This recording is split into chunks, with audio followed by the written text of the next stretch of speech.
Assalamualaikum dan salam sejahtera. Bertemu kita pada sesi kali ini ya. Jadi apa yang nak saya perkatakan pada hari ini adalah merupakan satu topik mengenai saham keutamaan ataupun Redeemable Preference Shares ataupun RPS yang ditawarkan oleh Unlisted Public Companies ataupun syarikat awam tidak tersenarai. Perlu diingatkan ada dua jenis syarikat awam. Satu, syarikat awam yang di mana saham tadi itu diurus niaga di Bursa Malaysia, diapung di Bursa Malaysia, di mana semua orang boleh beli saham mereka. Dan satu lagi syarikat awam berhad, ya, di mana saham tadi itu tidak diurus niaga atau tidak diapung di Bursa Malaysia. Dan RPS ada dua jenis, RPS konvensional dan juga RPS Islamic. RPS konvensional dia tulis RPS sahaja, RPS Islamic dia tulis RPSI. Di mana kalau Islamic tadi dia ada syariah advisor dia, dan kutipan dana tadi tu hanya boleh menjurus kepada aktiviti yang patuh syariah sahaja, ya. Okey, kebelakangan ini kita tengok banyak tawaran-tawaran yang dibuat, ya, terutama untuk kutipan dana menawarkan saham keutamaan tadi tu.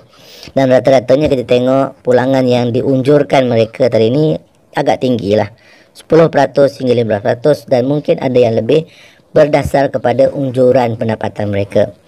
Dan kita juga sedia maklum bahawa pihak Suruhanjaya Security juga telah mewar-warkan dalam media berkenaan dengan syarikat awam tidak senarai ini. Kita tengok ini, Unlisted Public Companies need to comply with ASIS requirement.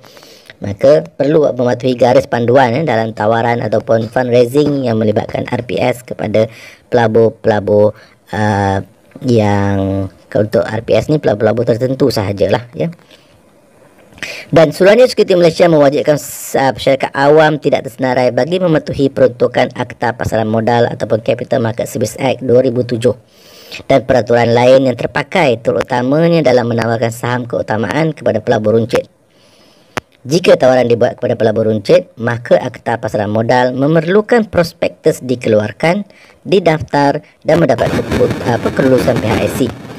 Namun syarikat awam tidak tersenarai tidak memerlukan prospektus jika tawaran dibuat kepada sophisticated atau high net worth investors, di mana tawaran minima per lot tadi tu sekurang-kurangnya 250,000. Okey, diingatkan di sini menawarkan saham kepada pelabur tanpa prospektus adalah kesalahan serius di bawah Akta Pasaran Modal, dan sabit kesalahan boleh dikenakan denda sebanyak tidak melebihi RM10 juta atau penjara tidak melebihi 10 tahun atau kedua-duanya sekali.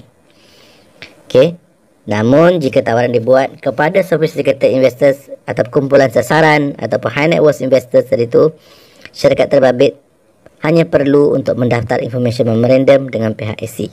Ya, ingat tadi tu, kalau kepada pelabur runcit perlu ada prospektus.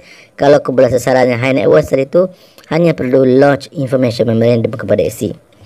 Dan diingatkan maklumat dalam information memorandum haruslah jelas, benar dan tidak mengelirukan. Ini untuk supaya pelabur yang high sophisticated tadi tu, yang high net worth sophisticated tadi tu boleh membuat satu keputusan berdasar kepada maklumat yang mereka ada.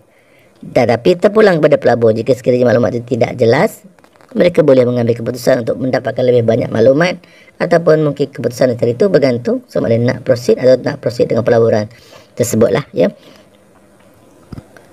Dokumen information memorandum hanya didaftarkan di SC. Ingat, didaftarkan di SC sahaja. Tidak bermakna pihak SC meluluskan tawaran tersebut. Ia didaftarkan bagi rekod. Jadi jika sekiranya ada ejen kata diluluskan, dilesenkan, ia tidak betul lah. Ia hanya didaftarkan sahaja. Tanggungjawab membuat keputusan pelaburan adalah merupakan tanggungjawab pelabur. Maka pelabur sendiri perlu membuat carian maklumat yang cukup, yang menyeluruh, ya, dan membuat keputusan sendirilah, ya. Due diligence, keputusan ketitian wajar apa semua. Tanpa keputusan tadi itu mesti dibuat tanpa dipengaruhi oleh mana-mana pihak lah, terutama pihak penganjur skim tadi itu. Kita jangan terpengaruh lah, kita buat keputusan sendiri, ya, dapatkan maklumat sendirilah. Dinasihatkan pelabur untuk mendapatkan khidmat nasihat dari mereka yang benar-benar mahir dalam bidang pelaburan ini, dan juga perniagaan yang ditawarkan tadi tu, ya. Perniagaan apa kita kena faham. High net worth atau sophisticated investors. Tadi kita dah cakap high net worth. Jadi apa dia high net worth tadi tu? Okey, pelabur high net worth tadi tu menjurus kepada individu atau mereka ni secara bersama dengan pasangan mereka mempunyai aset melebihi 3 juta ringgit atau setara. Ini tidak termasuk rumah yang mereka diami. Okey. Dan itu dari segi aset. Dari segi pendapatan pula, individu berpendapatan kasar atau gross income tadi itu melebihi 300,000 atau setara, atau secara bersama dengan pasangan mempunyai pendapatan melebihi 400,000 atau setara. Saya sebut setara tadi ni 400,000 ringgit Malaysia equivalent dengan berapa Singapore US dollar. Kalau lebih kurang 100,000 US dollar, so that's equivalent lah, ya. Dan tawaran yang dibuat tadi tu minimum lot tadi tu sekurang-kurangnya 250,000. Ya, kalau rendah maka adalah persoalannya sejauh mana kemampuan, sejauh mana mereka ni boleh masuk di bawah definisi high net worth tadi tu, ya. Dan perkara lain yang harus diambil tahu, okey, kena ambil tahu hak sebagai pemegang keutamaan berbanding dengan pemegang saham biasa. Kita perlu tahu kita pemegang RPS, Redeemable Preference Shares, tidak mempunyai hak nak menghadiri AGM, dan juga bila kita nak exit atau kita nak tunaikan pelaburan kita, ia tertakluk kepada syarat-syarat kontrak tadi tu. Sebab apa? Pelaburan kita dikunci selama berapa lama. Jadi kalau kita tebus sebelum maturity date, tarikh matang, maka kita mungkin dikenakan certain fee. Tetapi pemegang saham biasa, mereka boleh menjual saham bila-bila masa sahaja bergantung kepada nilai semasa saham tersebut. Dan kita juga harus ambil tahu tentang penggunaan dana. Dana tadi tu nak digunakan untuk apa? Kos operasi, membeli peralatan, bangunan, ataupun membeli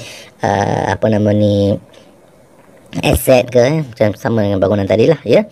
Dan rasional dalam aktiviti perniagaan, kita kena faham, kena tahu, dan kita kena boleh orang kata apa faham, tahu dan memahami perniagaan tersebut. Kalau perniagaan tadi tu kita tak faham, tak tahu, maka di situlah risiko kita meletakkan wang dalam pelaburan yang kita tidak jelas. Prestasi pengumpulan dana atau fundraising yang lepas berkaitan dengan syarikat atau individu. Syarikat ni mungkin pernah membuat fundraising sebelum-sebelum ni. Prestasi dia macam mana? Adakah mereka berjaya rasionalkan unjuran yang mereka janji dengan pelabur, ya? Dan juga individu-individu yang mentadbir urus syarikat tersebut lah, pihak-pihak pengurusan syarikat tersebut. Kita mungkin boleh cek rekod-rekod mereka yang lampau, ya. Sejauh mana prestasi mereka dalam syarikat yang sama atau syarikat yang sebelum-sebelum inilah, ya.